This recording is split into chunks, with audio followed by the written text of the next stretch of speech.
Section 61 of A Popular History of France, Volume 5. This recording is in the public domain. A Popular History of France from the Earliest Times, Volume 5, by François Guizot, translated by Robert Black. Chapter 47. Louis XIV and Religion, Part 2.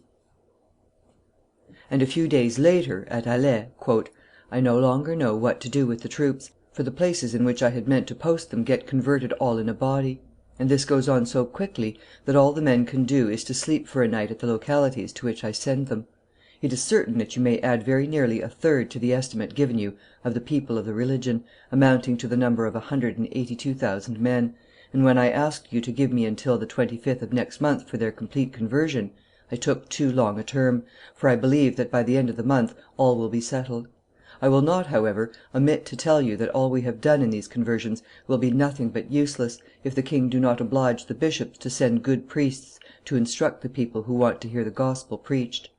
But I fear that the king will be worse obeyed in that respect by the priests than by the religionists. I do not tell you this without grounds." "There is not a courier who does not bring the king great causes for joy," writes Madame de Maintenon, "that is to say, conversions by thousands. I can quite believe that all these conversions are not sincere, but God makes use of all ways of bringing back heretics. Their children, at any rate, will be Catholics. Their outward reunion places them within reach of the truth. Pray God to enlighten them all. There is nothing the king has more at heart." In the month of August, 1684, she said, "The king has a design of laboring for the entire conversion of the heretics. He often has conferences about it with M. Le Tellier and M. de Chateauneuf, whereat I was given to understand that I should not be one too many. M. de Chateauneuf proposed measures which are not expedient. There must be no precipitation. It must be conversion, not persecution. M. de Louvois was for gentleness, which is not in accordance with his nature and his eagerness to see matters ended. The king is ready to do what is thought most likely to conduce to the good of religion. Such an achievement will cover him with glory before God and before men. He will have brought back all his subjects into the bosom of the church, and will have destroyed the heresy which his predecessors could not vanquish." The king's glory was about to be complete. The gentleness of Louvois had prevailed. He had found himself obliged to moderate the zeal of his superintendents. "Nothing remained but to weed out the religionists of the small towns and villages." By stretching a point, the process had been carried into the principality of Orange, which still belonged to the house of Nassau, on the pretext that the people of that district had received in their chapels the king's subjects. The Count of Tesse, who had charge of the expedition, wrote to Louvois, "Not only on one and the same day did the whole town of Orange become converted, but the state took the same resolution, and the members of the Parliament, who were minded to distinguish themselves by a little more stubbornness, adopted the same course 24 hours afterwards. All this was done gently, without violence or disorder. There is only a parson named Chambrun, patriarch of the district, who persists in refusing to listen to reason; for the president, who did aspire to the honor of martyrdom, would, as well as the rest of the Parliament, have turned Mohammedan if I had desired it. You would not believe how infatuated all these people were, and are still, about the Prince of Orange, his authority, Holland, England, and the Protestants of Germany. I should never end if I were to recount all the foolish and impertinent proposals they have made to me." M. de Tesse did not tell Louvois that he was obliged to have the pastors of Orange seized and carried off. They were kept 12 years in prison at Pierre Encise. None but M. de Chambrun, who had been taken to Valence, managed to escape and take refuge in Holland, bemoaning to the end of his days a moment's weakness. "I was quite exhausted by torture, and I let fall this unhappy expression, 'Very well, then, I will be reconciled.' This sin has brought me down as it were into hell itself, and I have looked upon myself as a dastardly soldier who turned his back on the day of battle, and as an unfaithful servant who betrayed the interests of his master." The king assembled his council. The lists of converts were so long that there could scarcely remain in the kingdom more than a few thousand recalcitrants. "His Majesty proposed to take an ultimate resolution as regarded the Edict of Nantes," writes the Duke of Burgundy in a memorandum found amongst his papers. "Monseigneur represented that, according to an anonymous letter he had received the day before, the Huguenots had some expectation of what was coming upon them, that there was perhaps some reason to fear that they would take up arms, relying upon the protection of the princes of their religion, and that, supposing they dared not do so, a great number would leave the kingdom, which would be injurious to commerce and agriculture, and, for that same reason, would weaken the state. The king replied that he had foreseen all for some time past, and had provided for all; that nothing in the world would be more painful to him than to shed a single drop of the blood of his subjects, but that he had armies and good generals whom he would employ, in case of need, against rebels who courted their own destruction. As for calculations of interest, he thought them worthy of but little consideration in comparison with the advantages of a measure which would restore to religion its splendor, to the state its tranquillity, and to authority all its rights. A resolution was carried unanimously for the suppression of the Edict of Nantes." The declaration, drawn up by Chancellor Le Tellier and Chateauneuf, was signed by the king on the 15th of October, 1685. It was despatched on the 17th to all the superintendents. The Edict of Pacification, that great work of the liberal and prudent genius of Henry IV., respected and confirmed in its most important particulars by Cardinal Richelieu, recognized over and over again by Louis XIV. Himself, disappeared at a single stroke, carrying with it all hope of liberty, repose, and justice for 1,500,000 subjects of the king. "Our pains," said the preamble of the edict, "have had the end we had proposed, seeing that the better and the greater part of our subjects of the religion styled Reformed have embraced the Catholic. The execution of the Edict of Nantes consequently remaining useless, we have considered that we could not do better, for the purpose of effacing entirely the memory of the evils which this false religion has caused in our kingdom, than revoke entirely the aforesaid Edict of Nantes, and all that has been done in favor of the said religion." The edict of October 15, 1685, supposed the religion styled Reformed to be already destroyed and abolished. It ordered the demolition of all the chapels that remained standing, and interdicted any assembly or worship. Recalcitrant (opiniâtres) ministers were ordered to leave the kingdom within 15 days. The schools were closed. All new born babies were to be baptized by the parish priests.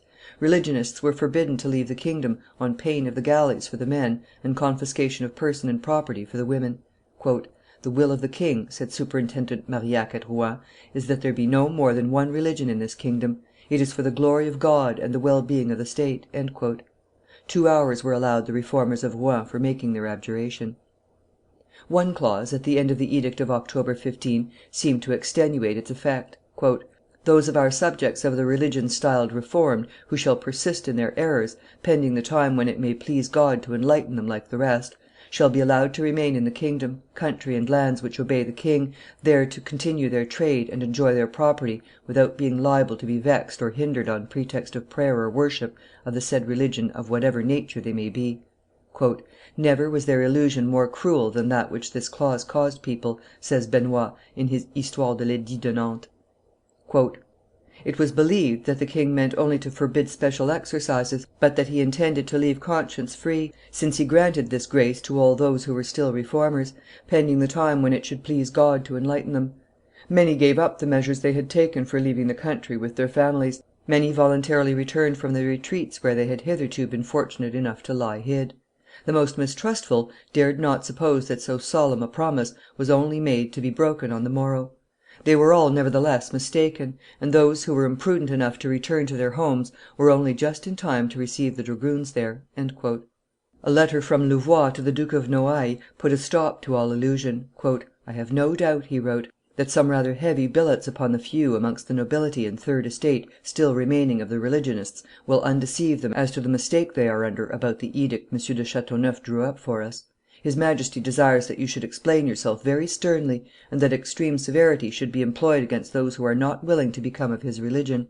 Those who have the silly vanity to glory in holding out to the last must be driven to extremity." The pride of Louis XIV. Was engaged in the struggle. Those of his subjects who refused to sacrifice their religion to him were disobedient, rebellious, and besotted with silly vanity. "It will be quite ridiculous before long to be of that religion," wrote Madame de Maintenon. Even in his court and amongst his most useful servants the king encountered unexpected opposition. Marshal Schomberg with great difficulty obtained authority to leave the kingdom. Duquesne was refused. The illustrious old man, whom the Algerian corsairs called "the old French captain, whose bride is the sea, and whom the angel of death has forgotten," received permission to reside in France without being troubled about his religion. "For 60 years I have rendered to Caesar that which was Caesar's," said the sailor proudly; "it is time to render unto God that which is God's." And when the king regretted that his religion prevented him from properly recognizing his glorious career, "Sir," said Duquesne, "I am a Protestant, but I always thought that my services were Catholic." Duquesne's children went abroad. When he died, 1688, his body was refused to them. His sons raised a monument to him at Aubonne, in the canton of Berne, with this inscription: "This tomb awaits the remains of Duquesne. Passer, should you ask why the Hollanders have raised a superb monument to Ruyter vanquished, and why the French have refused a tomb to Ruyter's vanquisher, the fear and respect inspired by a monarch whose power extends afar do not allow me to answer." Of the rest, only the Marquis of Ruvigny and the Princess of Tarento, daughter in law of the Duke of La Tremoille and issue of the house of Hesse, obtained authority to leave France. All ports were closed, all frontiers watched. The great lords gave way, one after another. Accustomed to enjoy royal favors, attaching to them excessive value, living at court, close to Paris, which was spared a great deal during the persecution, they, without much effort, renounced a face which closed to them henceforth the door to all offices and all honors. The gentlemen of the provinces were more resolute. Many realized as much as they could of their property, and went abroad, braving all dangers, even that of the galleys in case of arrest. The Duke of La Force had abjured, then repented of his abjuration, only to relapse again. One of his cousins, 75 years of age, was taken to the galleys. He had for his companion Louis de Marolles, late king's councillor. "I live just now all alone," wrote the latter to his wife. "My meals are brought from outside. If you saw me in my beautiful convict dress, you would be charmed. The iron I wear on my leg, though it weighs only 3 pounds, inconvenienced me at first far more than that which you saw me in at La Tournelle." Files of Protestant galley convicts were halted in the towns, in the hope of inspiring the obstinate with a salutary terror. The error which had been fallen into, however, was perceived at court. The stand made by Protestants astounded the superintendents as well as Louvois himself. Everywhere men said, as they said at Dieppe, "We will not change our religion for anybody. The king has power over our persons and our property, but he has no power over our consciences." There was fleeing in all directions. The governors grew weary of watching the coasts and the frontiers. "The way to make only a few go," said Louvois, "is to leave them liberty to do so without letting them know it." Any way was good enough to escape from such oppression. "2 days ago," wrote M. de Tessé, who commanded at Grenoble, "a woman, to get safe away, hit upon an invention which deserves to be known. She made a bargain with a Savoyard, an ironmonger, and had herself packed up in a load of iron rods, the ends of which showed. It was carried to the custom house, and the tradesman paid on the weight of the iron, which was weighed together with the woman, who was not unpacked until she was 6 leagues from the frontier. For a long time," says M. Floquet, "there was talk in Normandy of the Count of Marance, who, in the middle of a severe winter, flying with 39 others on board a fishing smack, encountered a tempest, and remained a long time at sea without provisions, dying of hunger, he, the countess, and all the passengers, amongst whom were pregnant women, mothers with infants at the breast, without resources of any sort, reduced for lack of everything to a little melted snow, with which they moistened the parched lips of the dying babies." It were impossible to estimate precisely the number of emigrations. It was probably between 300,000 and 400,000. "To speak only of our own province," writes M. Floquet in his Histoire du Parlement de Normandie, "about 184,000 religionists went away; more than 26,000 habitations were deserted; in Rouen there were counted no more than 60,000 men instead of the 80,000 that were to be seen there a few years before. Almost all trade was stopped there as well as in the rest of Normandy. The little amount of manufacture that was possible rotted away on the spot for want of transport to foreign countries, whence vessels were no longer found to come.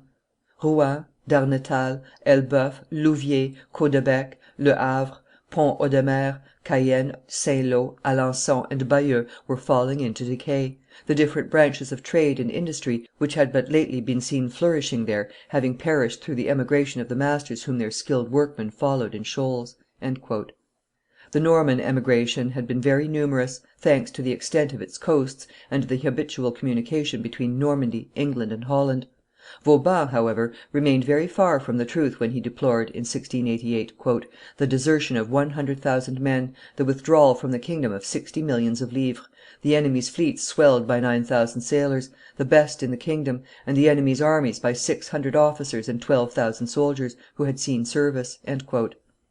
It is a natural but a striking fact that the Reformers who left France and were received with open arms in Brandenburg, Holland, England, and Switzerland, carried in their hearts a profound hatred for the king who drove them away from their country, and everywhere took service against him, while the Protestants who remained in France, bound to the soil by 1,000 indissoluble ties, continued at the same time to be submissive and faithful. "It is right," said Chanlay, in a memoir addressed to the king, "whilst we condemn the conduct of the new converts, fugitives who have borne arms against France since the commencement of this war up to the present, it is right, say I, to give those who have stayed in France the praise and credit they deserve. Indeed, if we except a few disturbances of little consequence which have taken place in Languedoc, we have, besides the fact of their remaining faithful to the king in the provinces, and especially in Dauphiny, even whilst the confederated armies of the Emperor of Spain and of the Duke of Savoy were in the heart of that province in greater strength than the forces of the king, to note that those who were fit to bear arms have enlisted amongst the troops of his Majesty and done good service." In 1745, after 60 years' persecution, consequent upon the revocation of the Edict of Nantes, Matthew Desubas, a young pastor accused before the superintendent of Languedoc, Lenain, said with high spirited modesty, "The ministers preach nothing but patience and fidelity to the king." "I am aware of it, sir," answered the superintendent. The pastors were hanged or burned, the faithful flock dragged to the galleys in the Tower of Constance. Prayers for the king, nevertheless, were sent up from the proscribed assemblies in the desert, whilst the pulpit of Suren at the Hague resounded with his anathemas against Louis XIV., and the regiments of emigrant Huguenots were marching against the king's troops under the flags of England or Holland. Section 62.